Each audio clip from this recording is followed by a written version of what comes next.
নির্বাচন পেছনের পায়তারা দেখছেন মির্জা ফখরুল। পরিকল্পিতভাবে মুক্তিযুদ্ধকে ভুলিয়ে দেওয়ার ষড়যন্ত্রের অভিযোগ।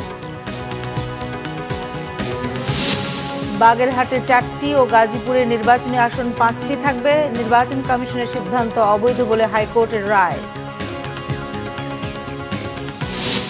রংপুরের আবু সাইদ হত্যা মামলায় প্রত্যক্ষদর্শীর জবানবন্দি। জানুয়ারির মধ্যে বিচার শেষ হবে আশ্বাস প্রসিকিউটরের।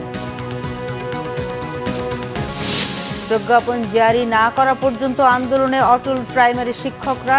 কেন্দ্রীয় শহীদ মিনারে অবস্থান তালা কর্মসূচির হুঁশিয়ারি। দেখছিলেন ক্রাউন সিমেন্ট সংবাদ শিরোনাম। একটি মহল নির্বাচনকে পিছিয়ে দেওয়ার পায়তারা করছে বলে অভিযোগ করেছেন বিএনপি মহাসচিব মির্জা ফখরুল ইসলাম আলমগীর। তিনি বলেন, নির্বাচনকে পিছিয়ে দেয়া মানে দেশের সর্বনাশ করা। এজন্য অন্তর্বর্তীকালীন সরকারের কাছে দ্রুত নির্বাচনের দাবি জানান বিএনপি মহাসচিব। বলেন, পরিকল্পিতভাবে মুক্তিযুদ্ধকে ভুলিয়ে দেওয়ার ষড়যন্ত্র চলছে। রিপোর্ট করছেন সিকান্দার রেমান। বিএনপি মহাসচিব মির্জা ফখরুল ইসলাম আলমগীর বলেছেন, মুক্তিযুদ্ধকে ভুলিয়ে দিতে অনেক চেষ্টা করা হচ্ছে। 24-এর গণ অভ্যুত্থানে সবকিছু করেছে তারা, এমন ধারণা দেয়া হচ্ছে। ঠাকুরগাঁ জেলা মুক্তিযোদ্ধা ও মুক্তিযোদ্ধা সন্তানদের নিয়ে এক মত বিনিময় সভায় তিনি এসব কথা বলেন। নির্বাচন নিয়ে ষড়যন্ত্র হচ্ছে বলেও অভিযোগ করেন বিএনপি মহাসচিব। নির্বাচনকে পিছিয়ে দেওয়া, সেই নির্বাচনকে পিছিয়ে দেওয়া মানে আমাদের সর্বনাশ হওয়া, এই দেশের সর্বনাশ হওয়া। কারণ এখন একটা নির্বাচিত সরকার খুব দরকার। এই সরকারটা এখন তাড়াতাড়ি নির্বাচন করবে। আমরা চাই যে অন্তর্বর্তীকালীন সরকার আমরা সম্মান করি, শ্রদ্ধা করি, তিনি অতি দ্রুত আর কোন কাল বিলম্ব না করে নির্বাচন তফসিল ঘোষণার ব্যবস্থা করবেন, দেশে একটা নির্বাচিত সরকার প্রতিষ্ঠা করবেন। এদিকে বিএনপি চেয়ারপারসনের গুলশান কার্যালয়ে 24-এর গণ অভ্যুত্থান নিয়ে জাসাসের এক প্রকাশনা অনুষ্ঠানে বিএনপির স্থায়ী কমিটির সদস্য ডক্টর আব্দুল মঈন খান জানান, 24-এর জুলাই গণ অভ্যুত্থান কারো একক কৃতিত্ব নয়, সবাই সম্মিলিতভাবেই স্বৈরাচারকে বিদায় করেছে। এটা ঠিক 5ই আগস্টের ছাত্ররা অগ্রভাগী ছিল। আমি একটা উদাহরণ দিই, খুব সাদামাটা একটা উদাহরণ, যে ফুটবল কিন্তু 11 জন প্লেয়ার খেলে, কিন্তু গোল হয়তো একজনই করে। তার অর্থ এটা নয় যে বাকি 10 জন সেই খেলাটি খেলেনি, এটা কিন্তু ঠিক না। কাজে যারা এই আন্দোলনকে যদি কেউ ছাত্রদের হাতে কেন্দ্রীভূত করে দিতে চান, আমি সেটা নিষেধ করবো না, কিন্তু আমি বিন্দুভাবে বলবো সেটা হয়তো সঠিক বিশ্লেষণ নাও। আগামী দিনে কল্যাণমুখী রাষ্ট্র প্রতিষ্ঠায় অব্যাহত প্রচেষ্টার কথাও জানান বিএনপি নেতারা। উপস্থাপন করেছেন সিকান্দার রেমান, বাংলাভিশন, ঢাকা। বাগেরহাটের 4টি সংসদীয় আসনকে কমিয়ে 3টি করে জারি করা নির্বাচন কমিশনের গেজেট অবৈধ ঘোষণা করেছে হাইকোর্টের। সংক্রান্ত রুলের চূড়ান্ত শুনানি নিয়ে সোমবার এই আদেশ দেয় হাইকোর্টের। ফলে বাগেরহাটের আসন আগের মতোই 4টি থাকবে। এছাড়া গাজীপুরের একটি আসন কমানোরও আদেশ দিয়েছে হাইকোর্ট। 2025 সালের 30 জুলাই বাগেরহাটের আসন 4টি থেকে কমিয়ে 3টি আসন নির্ধারণ করে নির্বাচন কমিশন। পরে এ নিয়ে গেজেট জারি করে। এর বিরুদ্ধে উচ্চ আদালতে গেলে শুনানি শেষে সোমবার আদেশ দিয়েছে উচ্চ আদালত। বাগেরহাট 4 বাতিল করেছিল নির্বাচনী আসন 98 এবং 198কে যোগ করেছিল গাজীপুরে। 198টিকে এলিমিনেট করে 96 আসন সংখ্যা 98 যেটা, সেটাকে পুনর্বহাল করা হয়েছে। খতিয়ে দেখে আদালত মনে করেছেন যে সিদ্ধান্ত দিয়েছে নির্বাচন কমিশন সেটা আইনের ব্যত্যয় ঘটিয়ে দিয়েছেন। সুতরাং আদালত এটা স্যাটিসফাইড করে বাগেরহাটের 4টি সিট পুনর্বহালের জন্য আদেশ প্রদান করেছে। কার্যক্রম নিষিদ্ধ আওয়ামী লীগের আগামী 13 নভেম্বর বৃহস্পতিবারের লকডাউন কর্মসূচি কঠোরভাবে মোকাবিলার হুঁশিয়ারি দিয়েছেন প্রধান উপদেষ্টার প্রেস সচিব শফিকুল আলম। ফেসবুক পোস্টে তিনি এই হুঁশিয়ারি দেন। তিনি বলেন, আওয়ামী লীগ দলটির সমর্থক এবং গণহত্যাকারী নেতারা মনে করছেন এটি 2006-এর 28 অক্টোবর। তাদের ভাবনা প্রকাশ্য দিবালোকে মানুষ হত্যা করার পর রাস্তা দখল করার জন্য হাজার হাজার দুর্বৃত্তের দলকে ঢাকায় পাঠাবেন।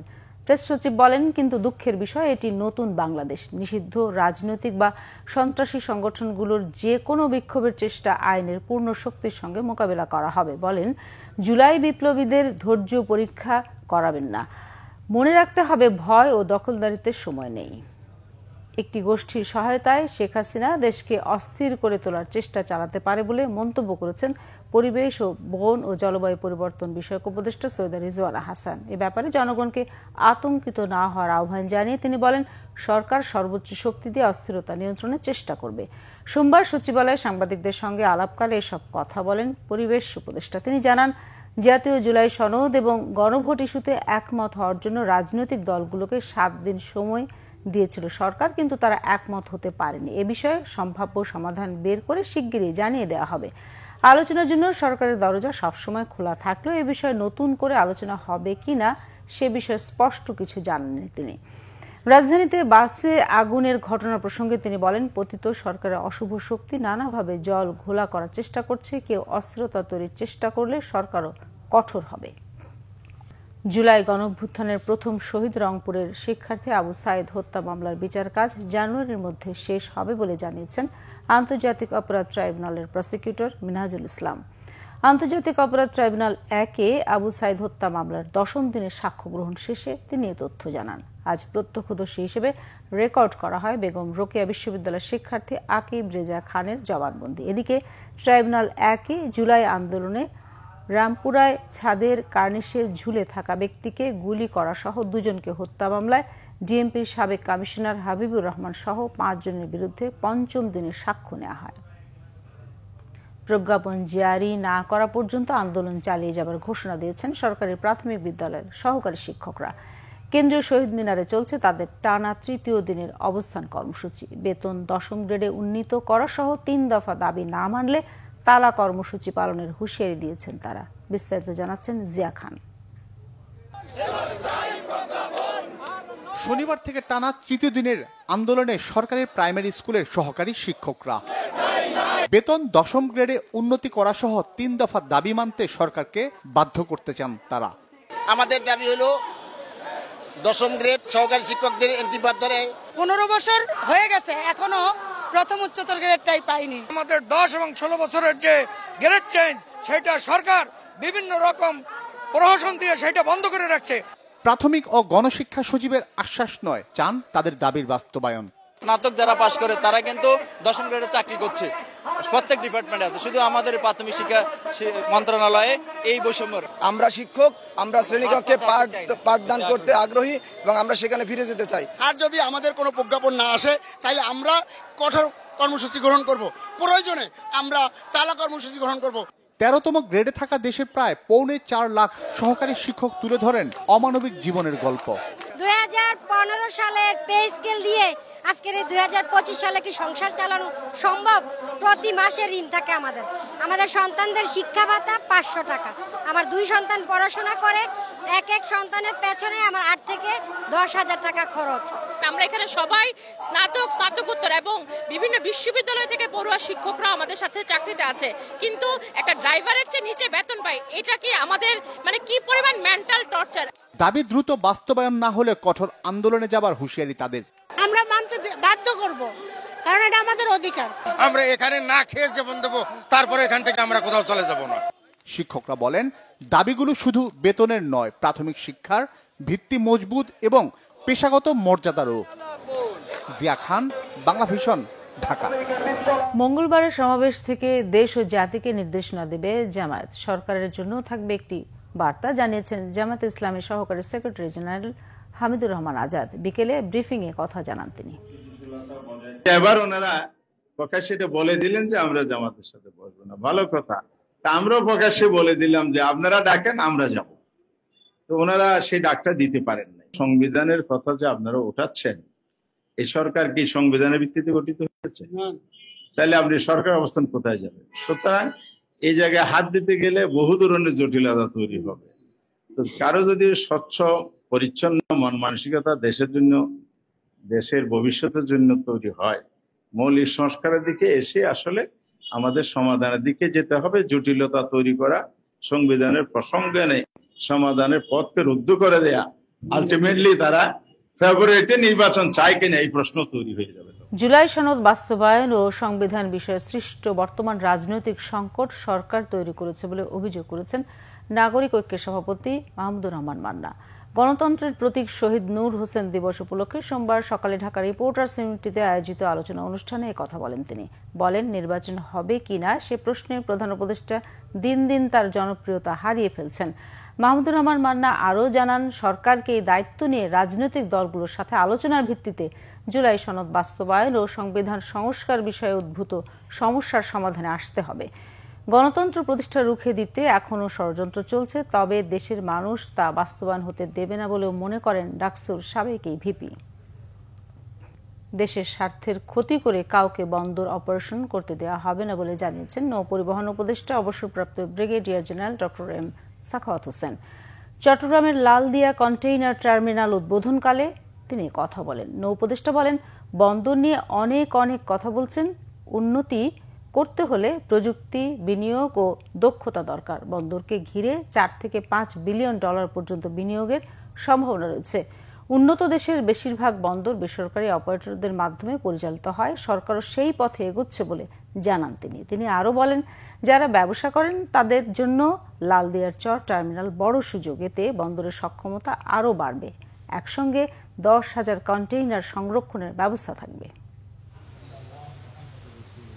এপিএম টার্মিনাল নিয়ে এনারা গত 1 মাস থেকে লেগে আছে যে আমাদের লাভটা কতখানি হবে। কালকে সেই বৈঠক বন্ধ, তারা যে ডিমান্ড করছে সেটা আমরা মানতে পারছি না বলে তারা চলে গেছে। আমি কিন্তু বলেছি যে চলে গেলে চলে যাক।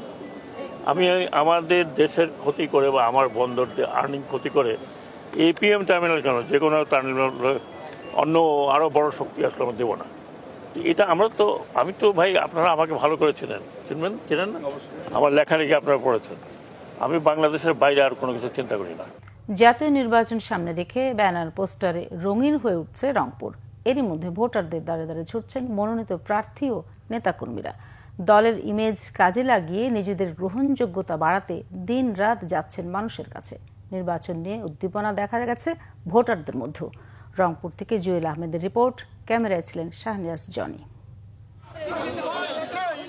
এখনো জাতীয় নির্বাচনের তফসিল ঘোষণা না হলেও আগেই প্রার্থীরা নেমে পড়েছেন গণসংযোগে। প্রাথমিক মনোনয়ন পেয়েই ছুটছেন ভোটারদের কাছে পাড়া মহল্লায়।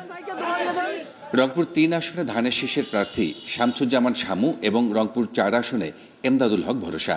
উন্নয়নের প্রতিশ্রুতি আর পরিবর্তনের অঙ্গীকার তাদের। রাষ্ট্র কাঠামো মেরামতের পাশাপাশি বৈষম্যের বিরুদ্ধেও কথা বলছেন তারা। সৎ প্রার্থী চাই, যিনি জনগণের সেবা করবেন এবং জনগণের জন্য নিবেদিত প্রাণ থাকবেন। ভোট যখন আসে তখন তো বিভিন্ন প্রার্থী বিভিন্নভাবে কথা বলে, এটা করবে সেটা করবে, অমুক করবে তমুক করবে, কিন্তু ভোট শেষ হলে তাদের অন্য আচরণ আমরা দেখতে পারি। শামসুজ্জামান শামুকে রংপুরে আমরা চাই, উনি আসলে একজন ভালো মানুষ। রংপুরের উন্নতি এবং রংপুরের জনগণের উন্নতি এবং রংপুরে যে যানজটের সমস্যা, মেডিকেলের যে সমস্যাগুলো আর সর্বসাকুল্যে আর কি জনসাধারণের যে সমস্যা, উনি আসলে সলভ করতে পারবে। ভোটাররাও আগ্রহ নিয়ে শুনছেন প্রার্থীদের বার্তা ও পরিকল্পনা। প্রাণচাঞ্চল্য ফিরেছে শহর থেকে গ্রাম অঞ্চলে। ভোট নিয়ে ভোটাররাও নানা হিসাব নিকাশ করছেন। আমি মনে করি যে আমি মনোনয়ন শুধু পাইনি, আমার প্রতিটা নেতাকর্মীরাই মনোনয়ন পেয়েছে, কারণ তাদের আশার প্রতিফলন ঘটেছে। এই জন্য আমার বিশ্বাস যে আমি যতটুকু আনন্দিত, আমার সাথে সাথে তারাও অনেক বেশি আনন্দিত হয়েছে। বহুমুখী ব্যবসা কিভাবে সৃষ্টি করা যায়, বহুমুখী ইন্ডাস্ট্রি কিভাবে সৃষ্টি করা যায়, যেহেতু আমাদের এখানে শ্রম সস্তা, আমরা চাই এখানে প্রতিটা ঘরে ঘরে ছোট ছোট ইন্ডাস্ট্রি গড়ে উঠুক, উদ্যোক্তা সৃষ্টি হোক। এই ব্যাপারে আমার সর্বাত্মক সহযোগিতা থাকবে। আসছে নির্বাচনে এই 2 আসনে 10,21,000 ভোটার তাদের পছন্দের প্রার্থী বেছে নেবেন। জুয়েল আহমেদ, বাংলা ভিশন, রংপুর।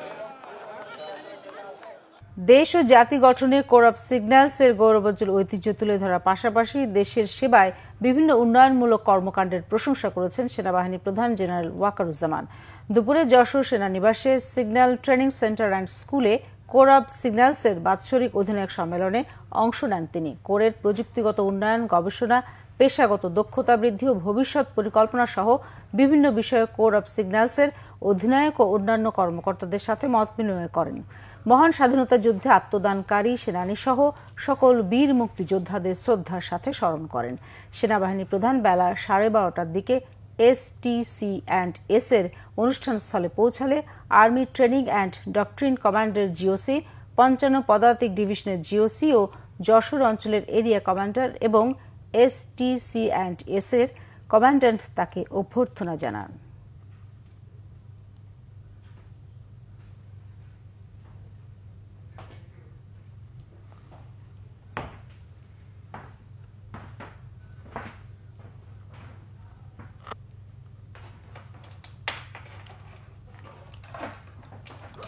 মুন্সিগঞ্জ সদরে আধিপত্য বিস্তার নিয়ে বিএনপির দুই গ্রুপের মধ্যে সংঘর্ষে গুলিতে একজন নিহত হয়েছেন। গুলিবিদ্ধ হয়ে গুরুতর আহত হয়েছেন একজন। সকালে উপজেলার চর ডুমুরিয়া গ্রামে এই সংঘর্ষের ঘটনা ঘটে। নিহত আরিফ মীর চর ডুমুরিয়া গ্রামের খবির মীরের পুত্র। স্থানীয়রা জানায়, আধিপত্য নিয়ে স্থানীয় বিএনপি নেতা রহিম মোল্লা ও আওলাদ মোল্লা গ্রুপের মধ্যে দীর্ঘদিন ধরে বিরোধ চলছিল। এক গ্রুপে সংঘর্ষের নেতৃত্ব ছিল রহিম মোল্লা, অহিদ মোল্লা, আতিক মল্লিক, অপর গ্রুপে আওলাদ মোল্লা, উজির আলী। সোমবার ভোর থেকে ইউনিয়নের ৯টি গ্রামে দুই গ্রুপের সংঘর্ষ চলছিল। মুহুর্মুহু ককটেল বিস্ফোরণে গ্রামগুলো প্রকম্পিত হয়ে ওঠে। নিহতের স্ত্রী পারুল জানান, তারা বিএনপি নেতা আওলাদ মোল্লার সমর্থক। ভোরে তাদের গ্রামে হামলা চালায় আতিক মল্লিকের সমর্থকরা। তার দিনমজুর স্বামী আরিফ মীর রাস্তায় গেলে তাকে লক্ষ্য করে গুলি করা হয়। ভোরে ১৬টি গ্রামে হামলা চালানো হয় বলে জানায় পুলিশ। আশঙ্কাজনক অবস্থায় ইমরান খান নামের একজনকে ঢাকা মেডিকেলে আনা হয়েছে। এদিকে চট্টগ্রামের সাতকানিয়ে পারিবারিক কলহে ছেলের ছুরিকাঘাতে নিহত হয়েছেন বাবা। রবিবার রাতে উপজেলার নয়াপাড়া গ্রামে ঘটনা ঘটে। ঘটনার পর ছেলে রিয়াদ হোসেন পালিয়ে গেছে। চট্টগ্রামের রাউজানে ব্যবসায়ী আব্দুল হাকিম হত্যাকাণ্ডে ব্যবহৃত বিদেশি অস্ত্র, গুলি ও মোটরসাইকেল সহ ৬ জনকে গ্রেফতার করেছে জেলা ডিবি পুলিশ। রবিবার গভীর রাত থেকে সোমবার দুপুর পর্যন্ত রাউজানের নোয়াপাড়া ইউনিয়নের চৌধুরী হাট এলাকায় আইয়ুব আলী সওদাগরের বাড়িতে এই অভিযান চালানো হয়। জেলা পুলিশের অতিরিক্ত পুলিশ সুপার মোহাম্মদ রাসেল জানান, হত্যাকাণ্ডের তদন্তের ধারাবাহিকতায় ও আগে গ্রেফতার হওয়াদের দেয়া তথ্যের ভিত্তিতে ৬ জনকে গ্রেফতার করা হয়। তাদের কাছ থেকে হত্যায় ব্যবহৃত অস্ত্র উদ্ধার করা হয়েছে। এসব অস্ত্রের মধ্যে পুলিশের খোয়া যাওয়া একটি চাইনিজ রাইফেল, একটি শটগান ও ৭ রাউন্ড গুলিও রয়েছে। এর আগে গত ৭ অক্টোবর ব্যবসায়ী আব্দুল হাকিম রাউজানের হামিম অ্যাগ্রো ফার্ম থেকে প্রাইভেট কারে চড়ে চট্টগ্রাম শহরে ফেরার পথে মদুনাঘাট এলাকায় অস্ত্রধারীরা গুলি করে তাকে হত্যা করে। এ সময় গুরুতর আহত হন তার গাড়ি চালক। এই ঘটনায় আরও ৪ জনকে গ্রেফতার করা হয়। এবারে দেশের বিভিন্ন জায়গার আরো কিছু খবর নিয়ে রয়েছে একটি desk report. Awami League lockdown দিয়ে নির্বাচন আটকাতে পারবে না, এমন হুঁশিয়ারি বিএনপির নির্বাহী কমিটির স্বেচ্ছাসেবক বিষয়ক সম্পাদক মীর শরফত আলী সপুর। মুন্সিগঞ্জে বিএনপির ৩১ দফার লিফলেট বিতরণ শেষে এক পথসভায় তিনি একথা বলেন। মানিকগঞ্জ সদর ও পৌরসভার মুক্তিযোদ্ধাদের নিয়ে নির্বাচনী মুক্তিযোদ্ধা প্রতিনিধি সভা হয়েছে। এতে প্রধান অতিথি ছিলেন বিএনপি চেয়ারপারসনের উপদেষ্টা ও মানিকগঞ্জ জেলা বিএনপির আহ্বায়ক আফরোজা খানম রীতা। জেলা শহরের বাসস্ট্যান্ড এলাকায় মুক্তিযোদ্ধা সংসদের হলরুমে এই সভা হয়। বিএনপির ভারপ্রাপ্ত চেয়ারম্যান তারেক রহমান উপস্থাপিত রাষ্ট্রকাঠামো মেরামতের ৩১ দফা বাস্তবায়ন, নারীর ক্ষমতায়ন ও দেশনেত্রী বেগম খালেদা জিয়ার পক্ষে ফেনীতে ধানের শীষের প্রচারণা শীর্ষক উঠান বৈঠক হয়েছে। এতে প্রধান অতিথি ছিলেন বিএনপি চেয়ারপারসনের উপদেষ্টা ও বীর মুক্তিযোদ্ধা আব্দুস সালাম।